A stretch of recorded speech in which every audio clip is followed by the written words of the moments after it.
Let's turn to Andy now. It's a chilly morning. We want to get a look at your forecast. And a little breezy out there as well. So we've got the combination of those things going on. In fact, take you out to the Discover Newport camera. 43 degrees, not bad temperature-wise, but look at the winds.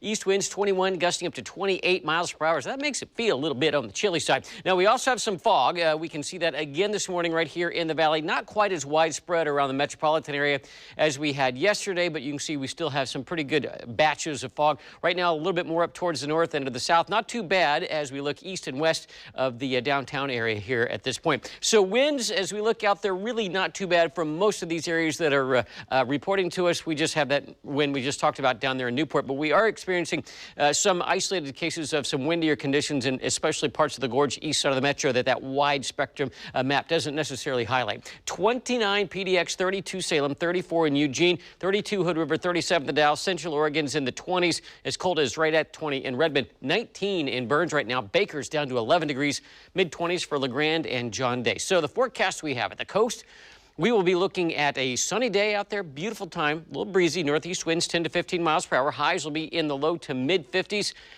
Taking into the valley, we have the areas of fog again this morning we're going to deal with. That will give way to a sunnier afternoon than what we had yesterday. 46, the high for Kelso, 49 Portland. McMinnville should hit 50, back to the upper 40s for Salem and Albany.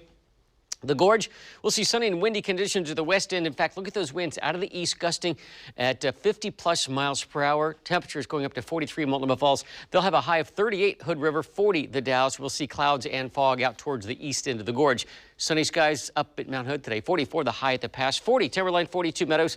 Welch is going up to about 47 degrees. That freezing level going up to 9,500 feet today. And then central and eastern Oregon, some areas of clouds and fog, especially to the north. A little sunnier down towards the central and eastern side of the state. Highs will be mid-30s, Burns, Baker into LeGrand. 41 in Madras Bend. It should hit 50 degrees today.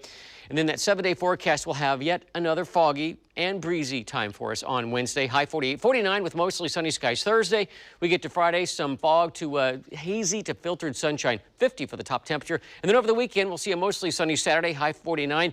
Rain returns as early as Sunday afternoon, high 46, and then more showers as we get into Monday with the top end temperature going into 44 degrees. But now to talk a little bit about the fog and some of the wind and the relationship and how it's complicated. Jeff.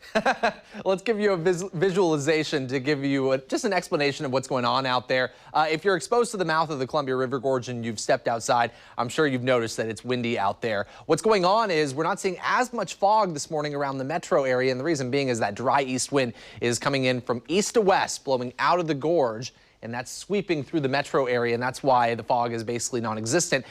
Imagine taking a leaf blower through your backyard with a ton of leaves during the fall and clearing out like basically the yard of the leaves. That's basically what the gorge wind is doing to the fog out there this morning. And notice most of us near the gorge are just above freezing. When you factor in the wind, it feels colder than that, which I'll show you in a second. But here's a visual of the fog developing during a normal inversion. An inversion means that the temperatures are cooler in the lowest elevations than the upper elevations. That tends to lead to fog developing. But watch this visualization as that east wind comes out of the gorge. It clears us out, and that's basically what we're expecting throughout the day today. Mostly sunny skies, and most of the fog basically being north and south of the metro area. As I mentioned, the east side of the metro area and the west side of the gorge are just above freezing, but when you factor in the wind, it feels like 22 in Portland, it feels like 24 in Troutdale, and it feels like 21 in Corbett. I was checking out Crown Point a little while ago. They've been experiencing wind gusts between 55 to 60 miles per hour, and Tony, that has dropped the wind chill factor up there into the teens. Yeah,